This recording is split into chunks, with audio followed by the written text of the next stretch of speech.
Today we're going to talk about the meaning of life and what philosophers Susan Wolf and Christine Ventrano believes and what I, the philosophy student, think it is. So for Susan, you obtain the meaning of life by actively engaging in projects of work.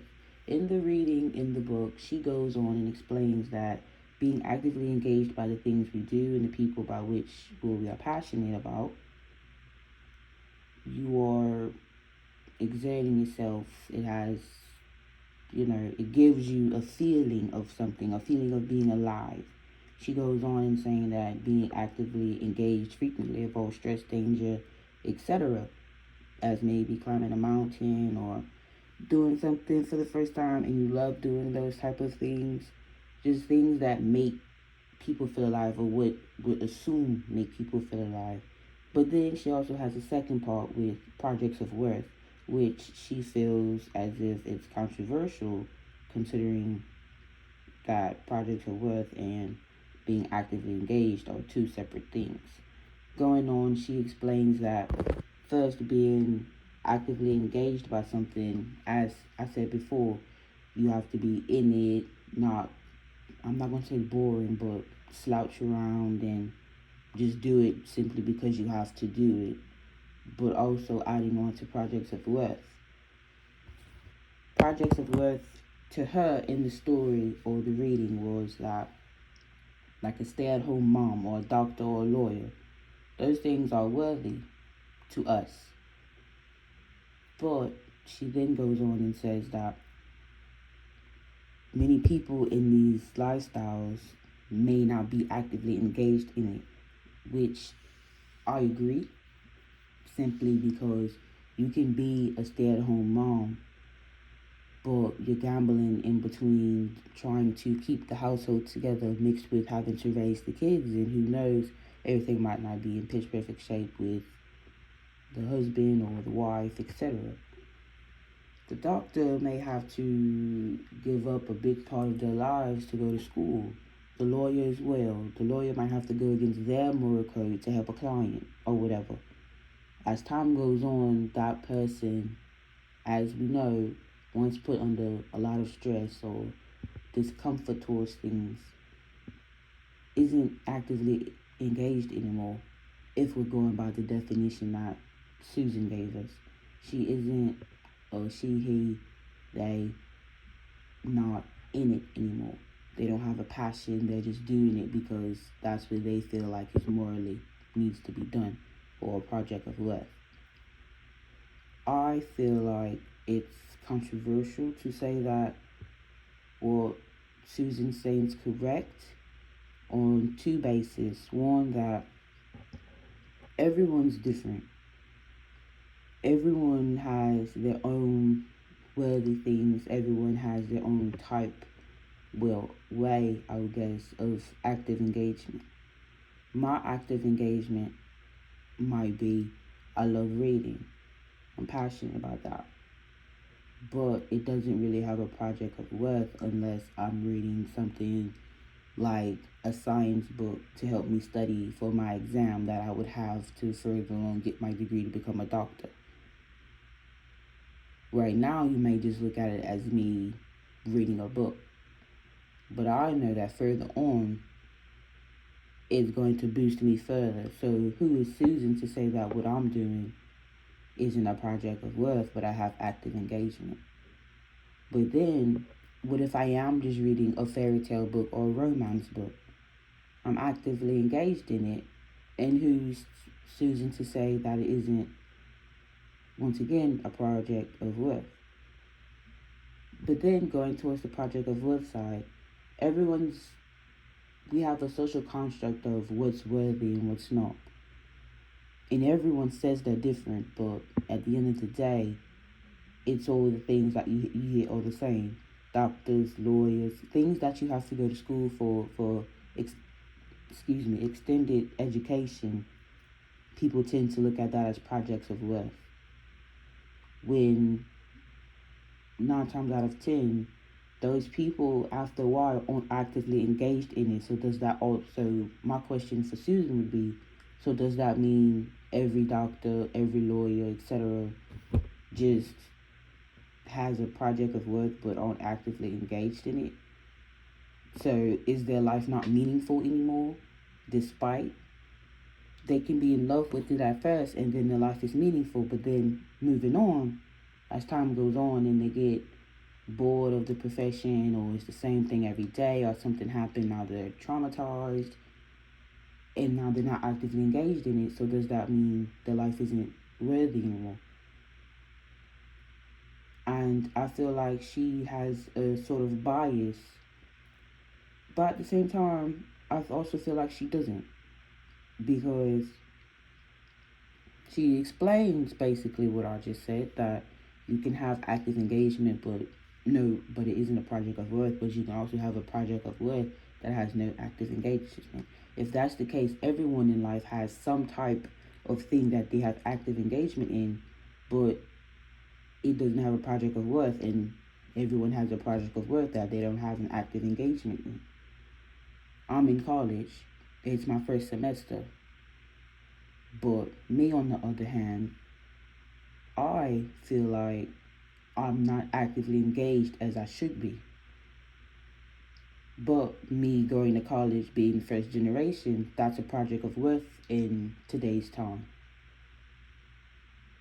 Further on, it may be the same. I'm in school to get my doctorate, to become a doctor, a MD. That's a project of worth. But who's to say I won't fall victim to slowly becoming tired of the profession and the mental and physical strain that it comes with, and I lose active engagement? So does that mean my life isn't meaningful anymore? And I feel like in the podcast that she has, which is what gives meaning to her life, and she discussed it with Nigel Warburton in Philosophically Bites, she basically says that the dimension of a good life is basically like it's more meaningful than others. Like, she goes on throughout the whole podcast, basically, in my opinion, she's summarizing what she said in the reading, which of course it's the same stance that she has, so of course it's going to be similar. But they ask her what is the meaning of life, and she goes on and says there's two different things: the meaning of my life and the meaning of life. And I feel like she had a good explanation, I guess is the word for it, because she's saying, in my opinion, that everyone's definition may be different. What's your reason of your life? What's your meaning of your life? And then what's the meaning of life? In I feel like she should have added into her reading, she then goes on and says that basically what we do, like what we really do, something that drives us, etc., gives us that thrill of life. Going back to active engagement. And she goes on about these things, and throughout the whole podcast, she keeps saying, like, my life, the life. And there's as if there's two separate meanings, which I agree that they do, because my life meaning might be different from your life meaning. But then that just goes on to the bigger question: what is the meaning of life? Because what if your life meaning and my life meaning is two different things, but we're still living the meaning of life per se? And I think the next philosopher, Christine Trano, does basically a good job explaining how I felt when I first read the reading. And just with her reading Meaningful Lives, she thinks that Richard Taylor and Susan Wolf, which are one's philosopher that I just talked about, and then another about the meaning of life, they offer constructing visions of a meaningful life, but she thinks that both are particularly persuasive, which I agree. She says that Susan, to her, if you're not gripped, excited, or involved, which is active engagement, then your life, may or may not be meaningful. If it's jewelry, then it might not be. And she goes and explains that activities such as writing a book or climbing a mountain, just how Susan said, as she was quoting her, basically, she isn't on the side of Susan, as she says that she has a weakened commitment to the objective value that she can't explain. And she basically says that what she can't explain is that she doesn't have a philosophical theory of what the objective value and the meaning of life is, and that she goes on supposedly shared intuitions, which I believe is true. But moving on, she says that she accepts Richard Taylor's, which is the other philosopher, as to him, meaningful life is one that offers you long-term satisfaction regardless of the activity. But she feels as if she needs to combine them, and she does. But a short turn on Richard Taylor's, he says that meaningful life is one that offers you long-term satisfaction regardless of the activity. I feel like you can do what he's basically saying is me doing this podcast right here. Does that give me long-term satisfaction? Yes. But would that mean that's the meaning of my life, to just do podcasts forever? Or would I need to do something else and just edit the podcast? Or maybe it's deeper than what I'm trying to convey, and it's actually, what do you do now? As in, wake up, shower, eat, whatever your routine may be, or what you do in life in total offers long-term satisfaction. And that's the meaning of his life.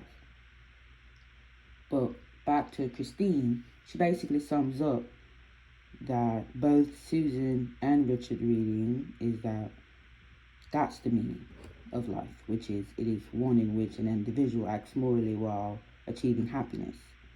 That to be happy and satisfied with life as a whole, regardless of the hardships. Basically, to live life, in my opinion, what I feel like she's saying is live life to the fullest. Because you can have hardships, sorrows, dreadful days, depressed days, or things that make us human, and still have a meaningful life. Because you don't let that one moment ruin or define the rest of your life. You move forward. And so when she says morally, like acts morally while achieving happiness, I feel like it's, the moral part has a lot to do with mindset. Because you may think something is moral, but I might not think it's moral. And it's like, most people can tries to add morality or moral to a person's standards of behavior or beliefs concerning what is and what is not acceptable for them to do. Well, it might be acceptable for me to wake up, go to sleep whenever I want, just waste my parents' money in school because, hey, I'm an adult legally. But because I feel like I have morals, I won't do that because it's not acceptable for me to do. And when it comes to Christine's reading and how she's basically taking the two ideas of each other philosopher in the book and combining them into her own, and saying that act morally while achieving happiness is the meaning of life. And for my part, I agree, but I also disagree once again with her, because the meaning of life to me has its own distinctive, I wouldn't say innuendo, but its own section of deep thinking.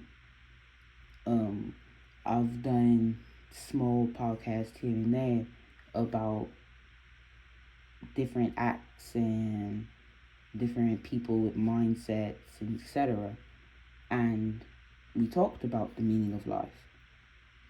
And a lot of them came up with one specific saying, which is live your life how you want it to be, which was strange to me because it was my grandma who was born, I believe, in the 60s, maybe, or the 50s. I could be wrong. I don't have exact dates, but it was different decades or different time periods, I would say, because I had my grandma, my auntie, which is my grandma's firstborn, my mom, which is my grandma's lastborn, and then me, my mom's firstborn. My grandma basically had the mindset of Christine, I would say, as she basically summed it up as do what you think is right. And if you go on by doing that in life, then that's meaningful. And to her, an example was me knowing that out of my mom's family, I need to go to college. She goes to say that I knew that was something that was right to do, despite what I may have think. And I'm achieving the big life goal of meaning. I guess it's the words I want to say. And my auntie went on about how life is what you make it, which I think goes with Christine when she says, don't let one moment or one piece of life determine the whole thing when it's not. It's a part of it. And my auntie who's a registered nurse, she has a lot of more scientifical thinking, more than philosophical thinking, I would think. She rather goes based off facts rather than open-ended, but she's enclosed off to it.